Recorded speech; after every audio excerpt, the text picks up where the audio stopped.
Well, good afternoon, everybody. It's Rich. We are back. International break is in the rear view mirror, and it's time to get back to action on Wednesday night for Town as we head to the Vitality Stadium to take on AFC Bournemouth. First of all, we will go for 100 likes on this video. Please also hit the subscribe button if you haven't been over here before. It's totally free. We talk about Ipswich Town throughout the week, and the main topic normally is called the Sunday Stroll, where I break down the Saturday game, but then we've got a couple of Sundays coming up, so that will probably move to the Monday for Chelsea and for Arsenal. But yeah, it's Bournemouth on Wednesday, followed by Wolves on Saturday, so no game for 18 days, and then Town go into 2 games in 4 days.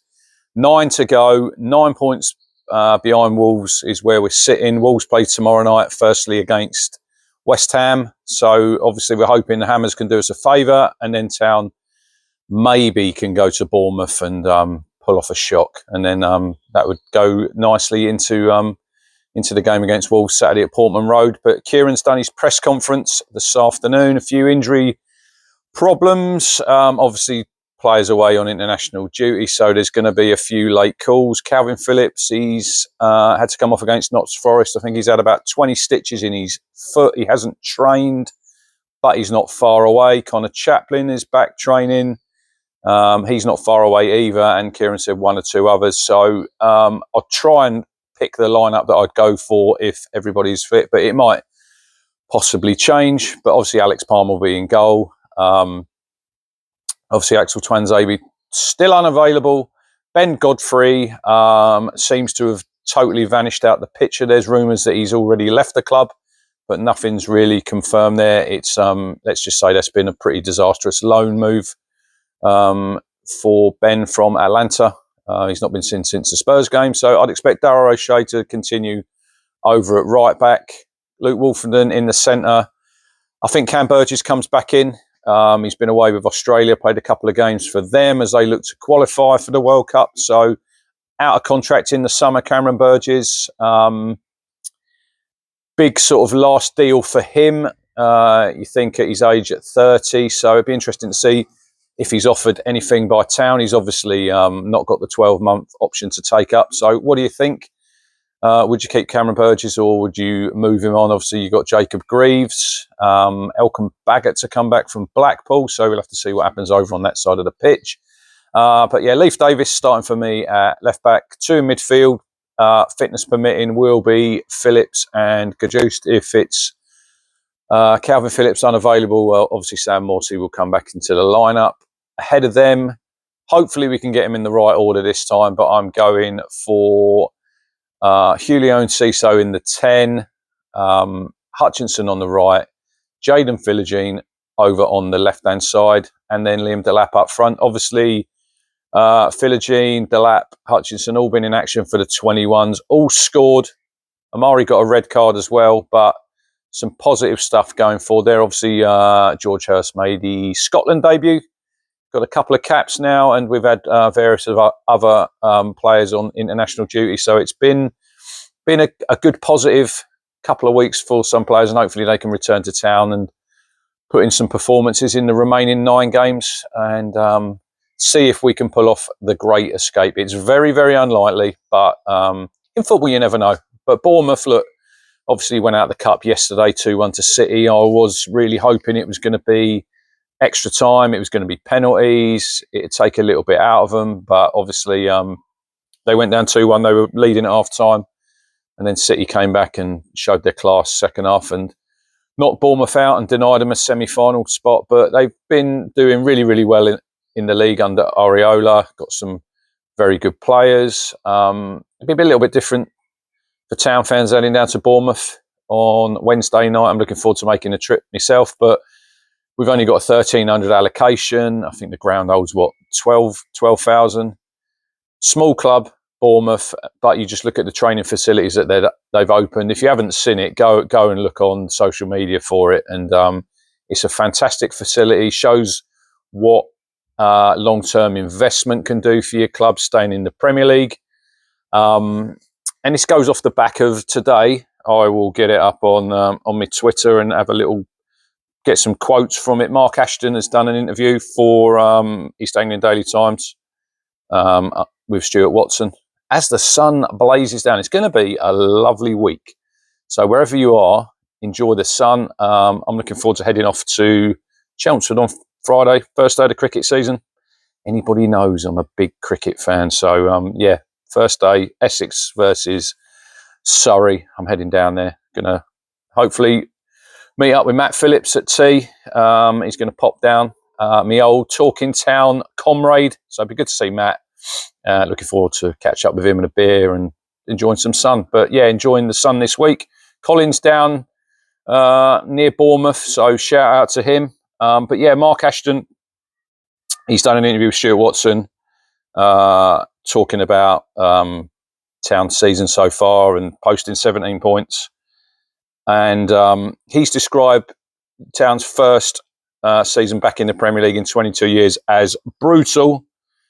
He says it's been a huge learning curve, and then he goes on obviously to say it's obviously 20 years since we've been away, huge challenges around the infrastructure project delivery and getting 30,000 in to the home games every single week. You only have to go down Portman Road now and it is absolutely heaving. Obviously, look, we've got plans for the new training ground, which are underway. I think the diggers are up there now, which is absolutely brilliant news. Stadium, obviously the Cobbold stand, I would have thought would be the next port of call after the training ground's finished. But yeah, Mark goes on to say we haven't got as many points on the board as we would have liked, but the club is in a healthy place, thriving with so many areas moving forward. And look, I put a tweet out, I think it was a week or so ago, saying, for me, look, it's not all doom and gloom.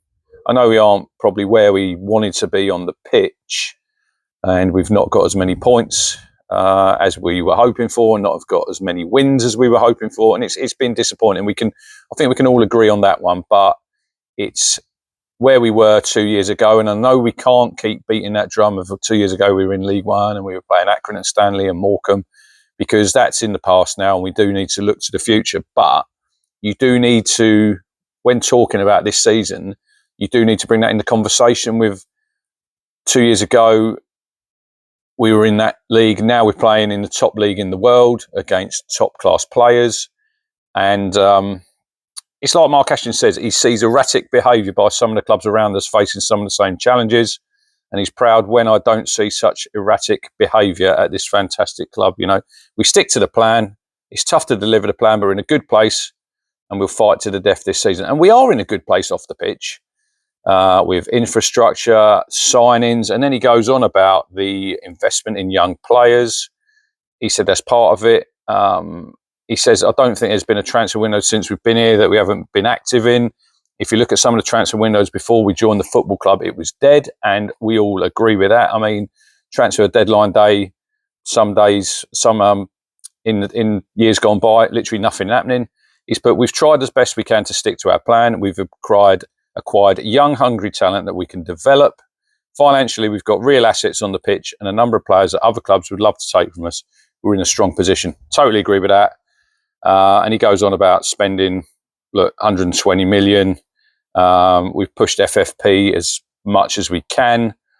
Yeah, there you go. Asked if the club pushed things as far as they could with profit and sustainability rules. Ashton said, absolutely, this is probably a fuller conversation for another time, but the reality of acquiring players in your first year in the Premier League, having been outside it for so long, brings challenges. Whilst Kieran's brilliant and we can make the football argument and development argument, there are big finances involved now around established Premier League players. The overall cost of the package is big. It's about the length of contracts and terms of those contracts. If you sat in my world, you would probably be surprised at what it takes to get a deal done. Those financial deals are on a whole other level and often undoable. And Stuart Watson says, is he saying, therefore, that Ipswich signed the very best they could within the financial constraints they faced? Mark says, we want success now, we want results now, we want performances now. But as a chairman, I have to protect the future of the football club. The football club's been there in financial trouble before. Let's not forget that. That can't happen again. So we have to get the balance right between getting as much as we can that gives us the best chance for now, while also protecting the future. You know, and he does go on to explain about recruitment and different territories. And I mean, we probably have to look in future windows abroad if we can go overseas. And he says, if you look at clubs around us, I think there's been some erratic behaviour. You see agitated fan bases. You see agitated stakeholders, which is one of Mark ASHTON's buzzwords. You don't see a plan or the direction of travel, you know. And look, he's gonna obviously try and be positive. He's put, our fans have been incredible about the message he gets on a Saturday night, and I think we have a fan base that very much remembers where we've come from, remembers what it was like before we got here, and what those dark decades felt like. And I totally agree with him.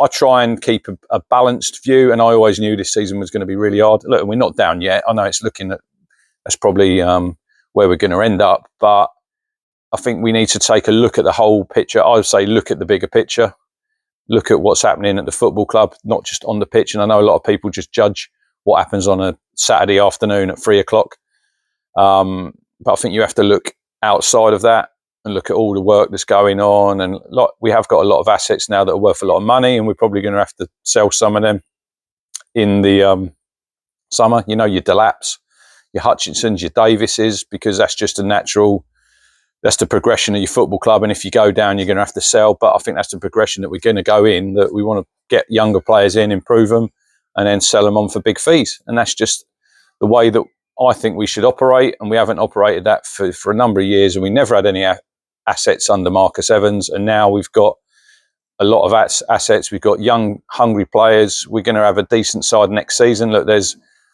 room for improvement. We all know that. There's going to be areas of the team which I think is probably for another time and for another conversation. But I think we've just got to stick with it, see what we can do in these remaining 9 games. Maybe if we can get a couple of wins, get a little bit of positivity to end the season. Obviously, the season ends late in the Premier League. I think it's the 28th of May. And then normally you're back in. The Championship starts first weekend in August. So it's probably going to be quite a short break. But there'll be a lot of work going on behind the scenes now with players that we're looking to recruit for the summer. But like I say, that's for another time. Anyway, getting back to Bournemouth, I'm looking hopefully to get a Bournemouth fan on for a match preview, and that will probably be out tomorrow. But if I'm going to be, I'll try to remain positive, and now I'm going to go against quite a lot that I said. I think we've just got to be realistic. We're going down to Bournemouth, who are very good. I know they've not won, I think, in 4 at home. Very good team, very good manager, got a lot of good players. They're pushing for Europe. I think I've only been there once. I think it was 2014. It was a 1-1 draw. I think Daryl Murphy scored. Ryan Fraser was playing for Bournemouth. Eddie Howe would have been the Bournemouth manager then.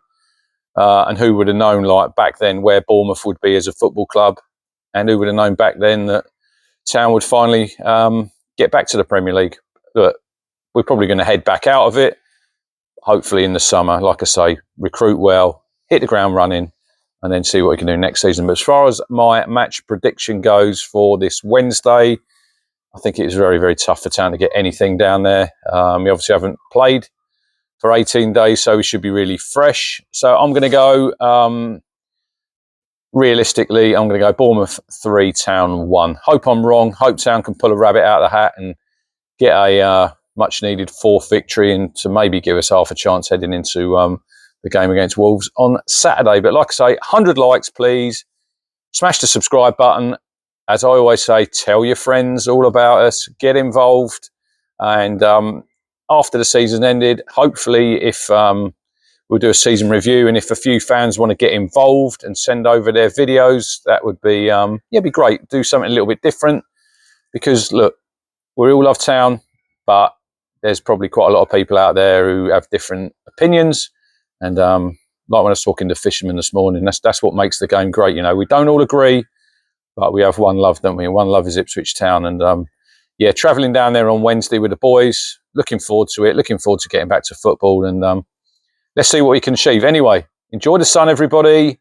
Smash the like button, smash the subscribe. Keep your eye out for the Bournemouth fan match preview, which I'm as soon as I get off this, I'm going to go searching.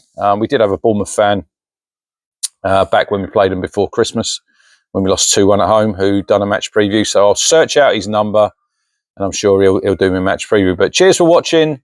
Keep the faith, Town fans, and we will see you on Thursday. We will do a little match reaction. So all the best, enjoy the sun, and speak to you soon.